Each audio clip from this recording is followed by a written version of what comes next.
అక్షయ తృతీయ సందర్భంగా పసిడి ధర పెరిగినట్టే తెలుస్తుంది. అయితే బంగారం కొనే సమయంలో తప్పనిసరిగా కొన్ని జాగ్రత్తలు తీసుకోవాలని నిపుణులు సూచిస్తున్నారు. పసిడి నాణ్యతను నిర్ణయించడంలో హాల్ మార్క్ కీలకమైంది. ఈ మార్కింగ్ నెంబర్ని కేటాయించడంలో కొన్ని అసైనింగ్ సెంటర్లు మోసాలు చేస్తుండటంతో ప్రతి ఆభరణానికి ప్రత్యేక హాల్ మార్క్ యూనిక్ ఐడెంటిఫికేషన్ ముద్రించాలని ప్రభుత్వం ఆదేశించింది. దీన్ని పరిశీలించేందుకు BIS కేర్ యాప్ను తీసుకొచ్చింది. మన ఫోన్లో ఈ యాప్ను డౌన్లోడ్ చేసుకుని ఆభరణంపై ఉండే HUID నెంబర్ అసలా నకిలీ అని ధృవీకరించుకోవచ్చు. దీంతో ఆభరణాన్ని ఎవరు కొన్నారు, ఏ సంవత్సరంలో కొన్నారు, ఏ నెలలో రూపొందించారనే వివరాలన్నీ వచ్చేస్తాయి. HUIDని కేంద్రీకృత సాఫ్ట్వేర్తో రూపొందించారు. హాల్ మార్క్ను లేజర్ యంత్రంతో ముద్రిస్తారు.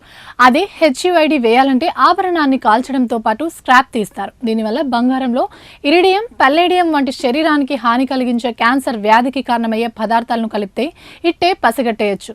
దీంతో వినియోగదారుల ఆరోగ్యానికి కూడా భరోసా ఉంటుంది. నగ తయారీలో బంగారానికి జింక్, రాగి, వెండి తప్ప మరేదీ కలపకూడదు.